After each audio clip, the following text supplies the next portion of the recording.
Welcome back to another episode of Palisade Radio. I'm your host, Karema Mutlu. And on today's show, we welcome back Louise Yamada, who's the Managing Director of Louise Yamada Technical Research.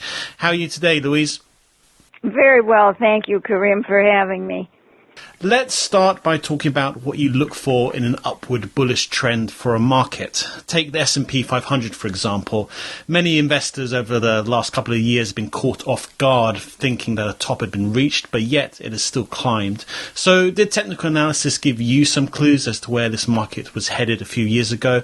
And with a market like that, what needs to happen for you to turn bearish on the S&P 500? What would you need to look for, Louise? Okay, we'll start with the uptrend. Basically, an uptrend is a series of higher lows followed by higher highs. So as long as you had the S&P moving in an upward fashion, such as that, and I'm pulling up a chart so we can just sort of look at it, all the way from 2011, where you had the first little corrective phase, you've had higher highs, higher lows followed by higher highs until you got to 2015. And then you had a first initial drop, which fell lower than the early 2015 level, which is a clue that somebody is selling rather than buying on the subsequent low. And that went through almost a year of a corrective trend. So that's a very basic observation of an uptrend. And when we came out in 2016 and broke up to a new high again, that started essentially another 2-year advance. The past 2 years, very honestly, have been very difficult years, not only for the investor, but I think also for some of the professionals. Technically, you had that severe drop into December of 2018, and then a very strong rally, but it couldn't quite get through the 2018 peak and fell back, and we've had a series of higher lows through 2019, which was constructive and actually very symmetrical. In other words, the 2018 period was one of deterioration into the low of December 2018, and then 2019 was a period which you could call repair, where the market has rallied, not yet to a new high necessarily in the early stage, but did put in place a series of higher lows, and finally now it's going to new highs. So that has been constructive. What has been less constructive is some of the underlying indicators. New highs versus new lows just can't seem to better itself, so to speak. It's been flat over this past year. So that's something that is always in the background as to how one interprets the rise to new highs.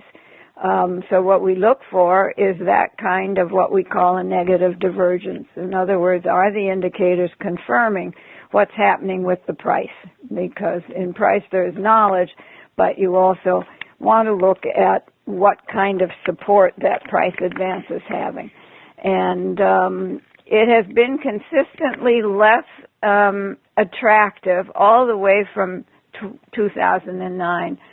In other words, the first run, 2009 to 2011, had strong statistics with little divergences that suggested a pullback. Then to 2015, where we had the next pullback, the data had not been as strong as it was in the initial advance. And from 2016 to 2018-19, once again, the underlying statistics, whether it's volume or whether it's high lows or the advance declines, have been fine. But some of the other statistics have been questionable in the sense that they have not confirmed as strongly as they did in the first two legs. So one could have suggested that this last hurrah may have been the end of the bull market, but it keeps going, and here we are. Fantastic. Okay, let's move on and talk a little bit about gold. From late summer to the end of this year, gold has been consolidating, and after such a long basing period over the last 6 years before its breakout in the early summer, would this suggest to you that another big basing period is needed for gold? Is that typical for a market that's in a new bullish trend? And how does gold look to you technically today? Well, gold is, as you said, had a 6-year really basing process where it broke out this middle of this year. The patterns that have been in place from the breakout have been classic technical patterns. You had the breakout, which is the first what we would call pole advance, which was really quite extraordinary from about 1,300 to 1,400. So you had 100 points. And then you get this little pennant where you get quick profit taking by the people who have been so happy that finally the 6-year base broke out. And it's very fast, and it only lasted a few weeks. And then you get another pole up. In other words, another advance, which went from about 1445 to 1545, another 100 points. And usually those first two poles are equal in size. Now you're getting a longer consolidation, which really could be defined as a pennant. It's a little bit longer period of profit taking, comes down a little bit more, but it has to be contained in this pennant formation. So the positive eventuality should be for the price to rise through the upper level of the pennant, and we'll see whether that happens or not. But you have formidable resistance here around 1500 to 1550, because that was the support, which is now resistance from the breakdown of the 2-year top. The 2011-2012 top really defined the breakdown when it went under 1550. So the argument technically could be that you need a little bit more time to allow the price to move up through that significant resistance level. There's an interesting ratio, which is our Dow gold ratio or S&P gold ratio. Both of them are practically identical in the sense that when gold is outperforming, that ratio is declining. And when gold is underperforming and the market is outperforming, the ratio line is rising. It's simply Dow divided by gold. And that has been in a rather precarious point where we have questioned whether maybe the underperformance of gold is coming to an end, and it may pick up. And what we've seen, interestingly enough, is we get the advances in gold when the market has a severe pullback, or even a day-long pullback. Today, gold is up, and the market is struggling to stay positive, at least the Dow, which, by the way, is mostly Boeing. But nevertheless, I would suggest here that if we can get up through 1485, 1490, and then address the 1550 again, that there's a good chance that we see gold go higher. Would not like to see gold come all the way back to 1400. So we're in a wait-and-see period in gold. But the size of the base, Karen, really suggests that gold can continue to move. Can't say that the market and gold can't go up together. It'll just be a question of which one is outperforming the other.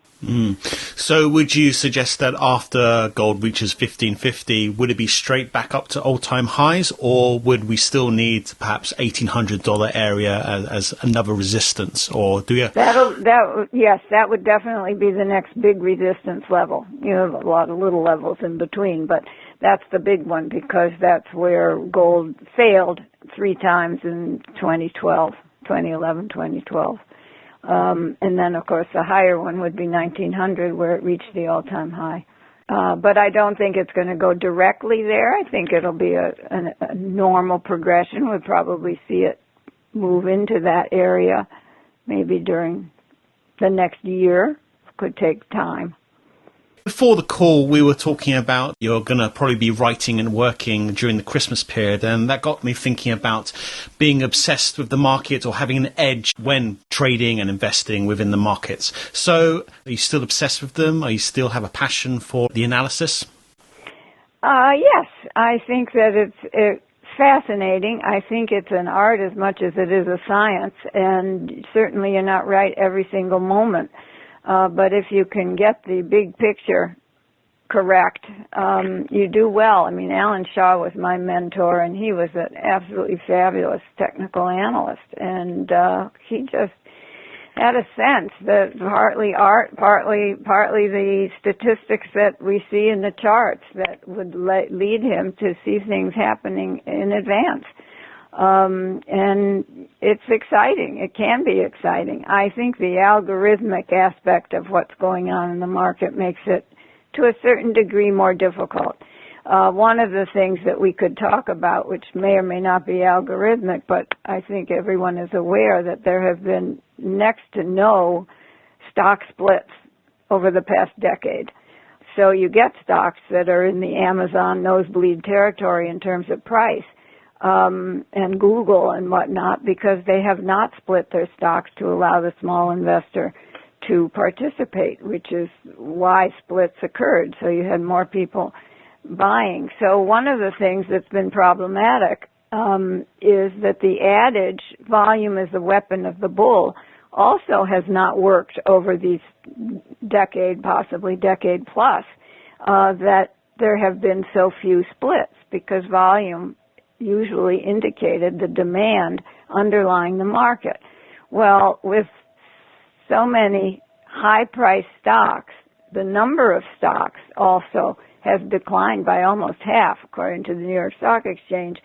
And so you have fewer shares being traded. So share volume may be becoming less applicable. And what we're looking at now, Bob Pisani had actually suggested this in a conversation I had with him about the problem about volume, is he said you really need to look at the dollar volume.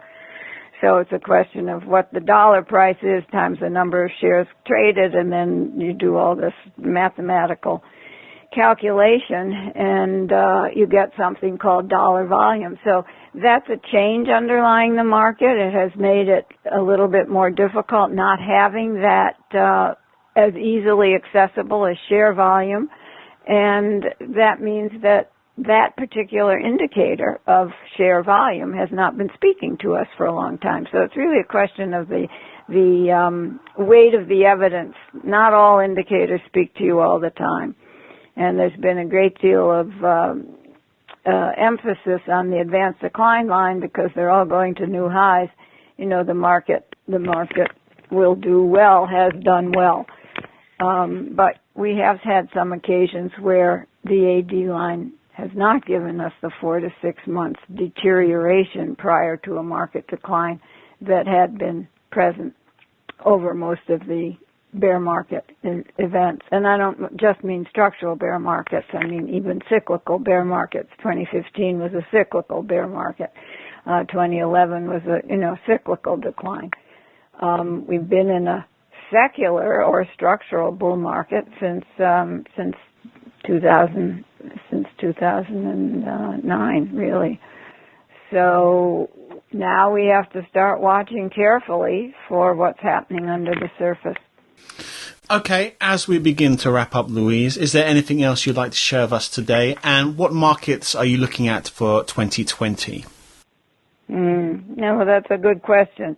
The technology has continued to be a stellar performer. It has its moments and of corrective phase, but basically it's been an outperformer quite consistently, and I suspect it probably will be. Back in the 90s, we coined the old tech, new tech concept, and new tech is there to stay, and the new techs keep coming into place in the technology sector. So I think that's one that you do definitely want to participate in. They are providing all of the technology or technological changes that are being applied in the industrial and the healthcare and other areas. So that is key. We keep getting this defensive versus offensive switch, and the defensives will do well when the market's looking weak, and then you maybe get the industrials coming to the fore as things start to strengthen. But it has not been consistent, and it has not been a relative strength outperformer in the industrials.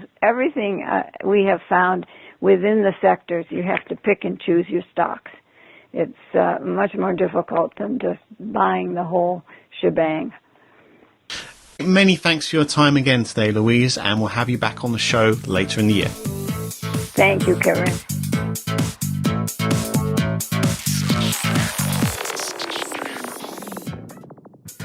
think you understand the junior mining sector and you think that the participants in the mining sector, junior mining sector, are good people and kind people, hit the bid.